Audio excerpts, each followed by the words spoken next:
بسم اللہ الرحمن الرحیم۔ السلام علیکم ورحمۃ اللہ وبرکاتہ۔ الحمدللہ، آج ہمارا اردو زبان کی چوتھی کتاب کا چوتھا سبق شروع ہو رہا ہے۔ محمود غزنوی اور کنور رائے والی قنوج۔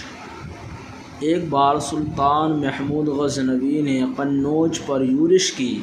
یہ شہر اس زمانے میں نہایت آراستہ و پیراستہ، بارونق و مالا مال اور راجہ کنور رائے کا دارالسلطنت تھا۔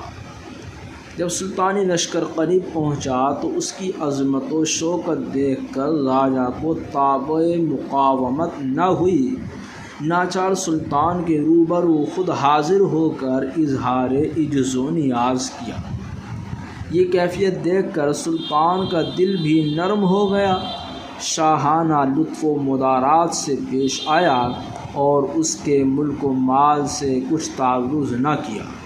3 روز تک راجہ کے ہاں مہمان رہا اور بوقت رخصت وعدہ کیا کہ اگر کوئی غنیم تمہاری اذیت کے در پہ ہوگا تو امداد و اعانت کے لیے میں خود آؤں گا۔ جب سلطان واپس چلا گیا تو راجگان ہند نے اس اتحاد و اتفاق اخلاص پر اس کو سخت لعنت ملامت کی اور راجہ کالنجر کے ساتھ ہو کر دربار قنوج پر سب نے حملہ کیا۔ سلطان یہ خبر پا کر حسب وعدہ اپنے دوست کی کمک کے واسطے روانہ ہوا، مگر قبل اس کے کہ وہ یہاں پہنچے کنور رائے کا کام تمام ہو چکا تھا۔ الحمدللہ، آج کا ہمارا یہ سبق مکمل ہوا۔